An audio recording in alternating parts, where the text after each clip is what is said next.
Middle east से इस वक्त एक ऐसी खबर सामने आई है जिसने पूरी दुनिया का ध्यान अपनी तरफ खींच लिया। भारत के national security adviser Ajit Doval जब संयुक्त अरब अमीरात यानी कि यूएई में राष्ट्रपति शेख मोहम्मद बिन जायद अल नहयान से मुलाकात कर रहे थे, ठीक उसी समय एक ऐसा दावा सामने आया जिसने ईरान, पाकिस्तान, तुर्की और सऊदी अरब तक को सोचने पर मजबूर कर दिया। दावा यह है कि इजराइल ने इतिहास में पहली बार अपना मशहूर एयर डिफेंस सिस्टम आयरन डोम यूएई की सुरक्षा के लिए खड़ा कर दिया। ये दावा है, भारत तक इसकी पुष्टि नहीं करता है। अगर ये सच है तो ये सिर्फ एक सैन्य कदम नहीं बल्कि पूरे मिडिल ईस्ट की पावर इक्वेशन बदलने वाला फैसला है। सोचिए, 77 साल के इतिहास में इजराइल ने पहली बार किसी दूसरे देश, वो भी एक अरब देश की सुरक्षा के लिए अपना एक्टिव एयर डिफेंस सिस्टम तैनात कर दिया और वो देश है यूएई, जो भारत का पक्का यार है। अब आपको समीकरण तो समझ में आ गया होगा, यानी एक तरफ भारत के सबसे ताकतवर रणनीतिकार अजीत डोवाल अबू धाबी में बैठे थे तो दूसरी तरफ इजराइल सुरक्षा कवच दे रहा था। ये सिर्फ संयोग नहीं माना जा रहा बल्कि एक बड़े रणनीतिक समीकरण का हिस्सा माना जा रहा।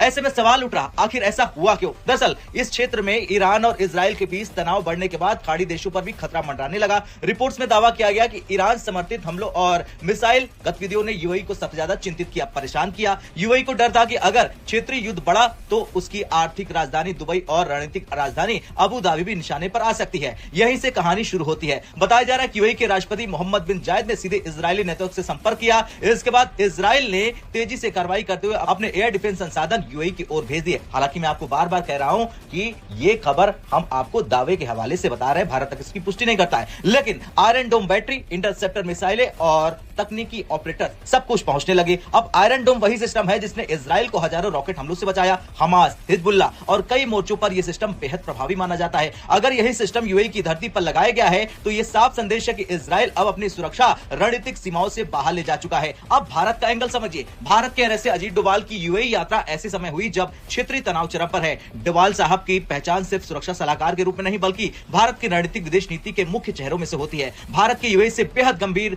और गहरे रिश्ते हैं। ऊर्जा, निवेश, व्यापार, प्रवासी भारतीय और सुरक्षा, हर मोर्चे पर यूएई भारत का अहम पार्टनर है। दूसरी तरफ इजराइल भी भारत का मजबूत रक्षा साझेदार है। तो अगर यूएई की सुरक्षा में भारत कूटनीतिक रूप से और इजराइल सैन्य तकनीक से खड़ा दिखे तो यह नया त्रिकोण बन सकता है, India plus Israel plus UAE.